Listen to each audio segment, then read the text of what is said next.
Hey guys, it's Lisa and welcome to my channel. Today I'm going to make over a few items and I'm going to start with this picture that I thrifted. And I really like the picture. I'm not crazy about the gold frame, but everything else about this I think I'm good with. So I'm going to paint the frame the color Buttercream, but I wanted a crackle finish and let some of this gold come through.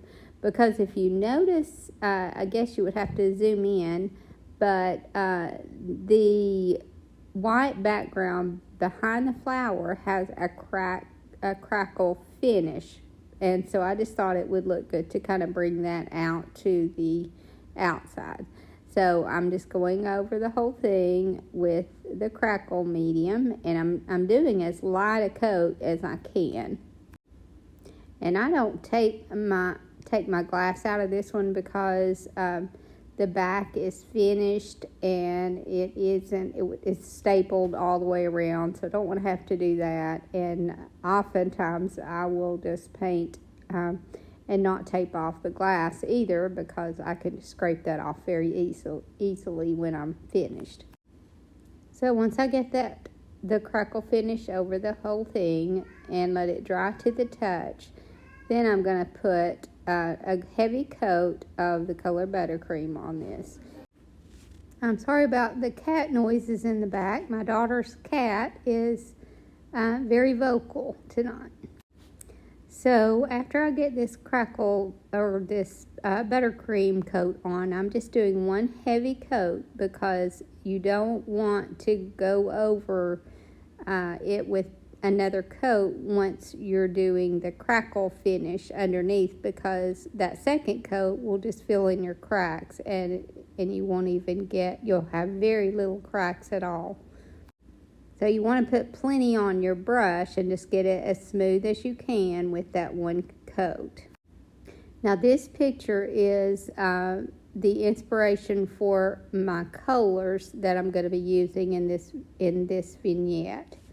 Then once I get this painted and it's dried, I'm just going over it with some clear wax to seal that in. And once I scraped that excess paint off, then this one was finished. And again, that will be my color scheme. So the next item that I'm going to make over is this wall pocket. And this is an iron wall pocket. And I mixed up some green to match the green that's going to be in this vignette. And there's also a clock that I'm going to be doing later that is really close to the green that is in that picture. So I wanted to mix this paint to be really close to that. So these are the colors that I'm using: Buttercream, Kudzu, Rebel Yellow, and then just a little bit of pine cone. So I think the first three colors I used about equal amounts of, and then just to tone that down because it ended up being a cooler green than I wanted, I added just a little touch of that pine cone. And I love to mix colors, but I'm not good at keeping up with what I put in them. I know the colors, but I just put some, and then if I don't like it, I add a little bit more, and it's just kind of a trial and error thing. But I was real happy with the color of green that I got, and it's almost identical to the color that's going to be in the clock that I'll be making over. So one coat covered this, and once it was dry, then I did some wet distressing on it because I wanted some of that off-white to show through. I just felt like it gave it more of an aged look, so I just kind of really rubbed and got some of those spaces. That may not be for all of you, but for me, I felt like it gave it more of an aged look. And then I put a clear coat on it to seal it. Now this bucket was given to me by my friend Lisa, and so I'm going to make it over, and I thought about painting over the Blessed, and then I just decided that because I like the base coat of this, that I'm just going to leave that there, and I'm going to add some napkin napkin, roses from a napkin on it. And I'll just kind of randomly place those and add that to this, and that'll change it up a lot, but then I won't have much in it, and we'll just see if it sells like that first before I do anything else. And then I will go over this whole thing with a clear matte finish. That way the decoupaged areas and the area without the decoupage will have the same finish. Now, I'm not putting a whole lot on this. I don't want to overdo it. I just kind of want to give it more of a balanced look and put just a little something on all the areas so that it all goes together. And I even put a little bit on the back, but not as much on the back as I have on the front. But this is a very economical way to make an item over, because here I'm just using one napkin versus having to use transfers or even a whole decoupage paper on the whole thing. And I just like the more simple look anyway, so it works out great for me. And I will add this napkin in the description. So this was a very simple makeover, and I was real happy with how it turned out. And now the next item that I'm going to make over is the clock that I mentioned. And I love the color green that it was, and so I'm going to keep that the color that it is. But the little hinges, it had a little door in the front, and the hinges were dark, and I just didn't like that. So this is showing how close that color was to what was on this, because I just painted these hinges with the color that I mixed, and it's almost exactly the right color. And I also don't like the white on the knob on the top or the little feet on the bottom. So because they were a slick, I think there's some sort of glass finish, then I'm going to be doing some bronze gilding wax over them, but I wanted something that the gilding wax would hold to, and it won't go on that glass. It just wipes right off. So what I did was just painted over the white knob on the top and the feet, and let that dry well, and then I was able to rub that gilding wax over it, and it would stick. So while I let that dry, then I just took some scrapbook paper and tore it out to fit on the inside. I wanted it torn because I didn't want the straight edges. I just felt like it needed a little bit more of a torn look. So I'm using some ink and antiquing around the edges with that pink ink. And I just felt like that added a little something to it. Some of you would probably prefer that it just be cut the exact size and fit in there, but I just wanted a little bit of extra. So I glued that inside, and then I'm going to use that same paper and add it to the front of the clock. But here I am adding that gilding wax on the top and the feet. Then the area around the face of the clock there, that's what I felt like needed a little bit more to dress it up. So that's why I decided to put that scrapbook paper there. And I also decided to add just a little bit of that gilding wax around the outer edge.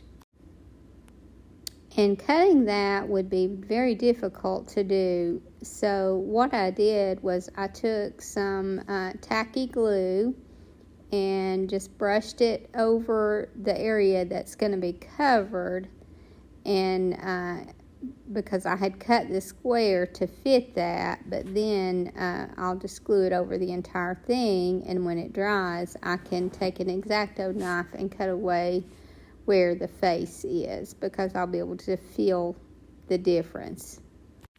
So I just add that tacky glue just around the edges, and then I place the square inside that little frame and then let it dry well, and then again I will take my X-Acto knife and cut away the excess, and then I can take some sandpaper and just sand a little around the edges to neaten it up.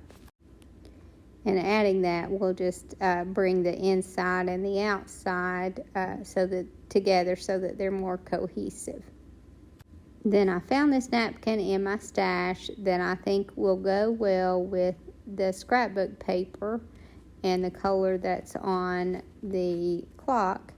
And I just tore one of the roses out, and I'll add that to the top. And then I just took one of my script stamps, one of my French country script stamps, and I will stamp a little on the top and a little on the bottom just to kind of fill in those spaces. And then here I am sanding those edges so that it gives it a neater finish. And then there's how it turns out. And I forgot to mention that I added a little rose from that napkin to the bottom corner as well. And to balance that out, I just took where I added the rose on the top left, I added it to the bottom right. And then the next item that I'm going to make over is a little lantern, and this is just a simple little lantern. I think I thrifted this, so it's got some staining there on the top, so I just painted the whole thing, 2 coats of the color Buttercream, and then once I painted it, then I just took some black marker and just did some fake distressing on it here and there, and then I added a clear coat. And then I added a little fake nest in it and some little twigs in the back for some height, and then put the little glass back in it. And then to dress it up further, I made a small shabby bow, and I just tore some strips of fabric, probably about 6 inches long, and just kind of crisscrossed them and randomly placed the different fabrics, and then tied one of them in the center of it to tie them all together and fluffed it up, and that's how I made my little bow. And these are the simplest little bows to make, but I like them better than regular bows. I think they add so much to an item. So I just tied a piece of lace around the bottom of it so that I would have something to glue this to, and then I just glued my little shabby bow to the front. And then I added a little hang tag to this, and it was finished. And I mentioned that I was going to do a fall project at the end of each video for a while, so I'm going to cover another pumpkin. And I start with the Dollar Tree foam pumpkin, and take the stem off the top, which is very easy to do, and you're left with a hole. And I give it 2 coats of the color Buttercream with all of my pumpkins, so that no matter what I decide to do with them, it will be covered well. So sometimes when you pull that stem off, you get kind of a wonky hole in the top, and it's off center, but that's not a problem because it's going to be covered up, or you can camouflage that with your stem. So what I did was I just cut several fabrics that coordinated, and I used this little piece of fabric here because it was part of an old doily that was stained, and that's where I got my color scheme. And then I found some other fabrics that matched it. Now I have some old quilt tops that were never finished, and so I got some of my fabrics from those because they weren't in good shape, and I found the colors that I needed that would look good with this. So this is one of those things that is not very practical as far as making them to sell, because you have too much time in it. So this one I sold to my friend Debbie before I even put it out, and I just sold it for the same price that I sell my pumpkins like this. Usually I get $6 for them. I know that some other places charge a lot more, but for the most part, I can make money because I don't have much time in it and very little material. So it works for me. In some areas, I know you guys can get a lot more. So what I do when I glue these in is I wanted this to kind of look like a crazy quilt, but what I did was I'm hot gluing these on, but I'm not hot gluing up to the edges.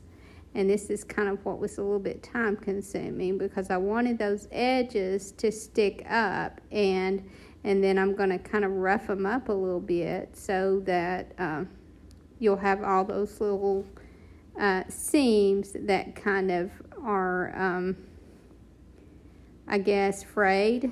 And so I'm very careful when I'm adding my glue not to go to the edge. And then I'm very careful when I place one of these, and it's no particular shape, but when I place one of these up next to the other one, I'm very careful not to glue that other seam down either. So it's very easy to cover without having wrinkles or anything, but what is so time consuming is keeping those edges up and not getting any of those glued down. And you're just kind of piecing it. Just kind of wherever you've got room, just put another one. And if you don't have enough space for one of your pieces, then glue it in there anyway, because you can trim the excess off. So this one probably took about 30 minutes. And again, that's not very practical when you're trying to sell it for profit. This is one that I would be more likely to do for a friend as a gift or to keep myself. So again, I just kept gluing these on, and just take your time with it. And as you can see, it's a little easier to see in this one that I'm kind of pushing those edges up and making sure they stay up. And I know I'm going to have some comments about touching this glue as soon as I put it on. And I do this all the time, but I always use low temp glue guns. And I just buy the cheapest glue guns I can find. Usually I have some that are better glue guns, but these cheap little glue guns, and as you can see, this one's a mess, so I get my use out of them. But it's a low temp glue gun, so my fingers are so used to it that as long as I don't use the high temp, then it doesn't slow me down, and I can just go ahead and press that with my fingers. Now I do have those little tips that you can buy to protect your fingers, but they get in my way, and I just feel like they're unnecessary for me. Now you could obviously go smaller with your pieces and it would be very pretty, but I wouldn't recommend it because it's enough work to do it this way. You don't need to add even more to it. I think these little foam pumpkins from the Dollar Tree have saved me so much time, because I used to make my pumpkins by stuffing them and then using a needle and thread to make my little sections, and it was just so time consuming. They were so cute, but very, very time consuming, and I stopped making them that way when I discovered these. But there's just so many things that you can do with these pumpkins. You can cover them with so many things, and even just kind of create as you go. This is one that I just kind of created. And then certain ones that you do, you can kind of create a theme, because like with this one, I'm going to add some little touches, because this one is kind of makes me think of sewing and quilting. So the stem that I use on top will kind of go along with that theme. And as you can see, once you get these covered, no matter what you do to them, really, you would never know that they were just little Dollar Tree foam pumpkins. So fast forward to I have it all covered, and now I've already trimmed up most of my seams, and now I'm just taking my little sander and just trying to rough up those seams even more, and that will give it that frayed look. And I just trim it as I need to and just keep working with it until I get the look that I want. And then I just started adding a little bit of embellishment. So I just took a little piece of lace and kind of gathered it around the opening. That will help neaten up that hole some more and sturdy that area up. So I just worked that around the top, and then I can add my stem. And then what I'm going to be adding for my stem to keep in the sewing or quilting theme is a little spool. So I just used a little wooden spool around the top and just glued that in. And then I tied some lace around the neck of it. And then I wrapped just a little bit of lace around the spool as if it were thread around that spool, because I felt like it needed a little bit more dimension. I didn't want to see all that wood. And then I just started adding some buttons and lace where I felt like it needed. So in some of the corners I added buttons. I added some buttons around the top where I tied the lace around it. And then some of them I added some buttons in the center. And then on some of those plain white areas, I just added a little piece of lace and a button or so on those. So I just kind of dressed it up here and there with buttons and lace. And then I just added a hang tag to it, and I wish I had gotten a better after shot of it, but I thought I had, and my friend Debbie bought it, so I can't get another shot of it. But you can pretty much see how it turned out. I think it turned out really sweet. Again, I just kept this with the theme, and even added a hang tag that had more of a vintage look to it. But this one was really fun to do. I hope you guys enjoyed this video, and I hope to see you in the next. Thank you so much for watching. Have a great evening, and God bless you and your family.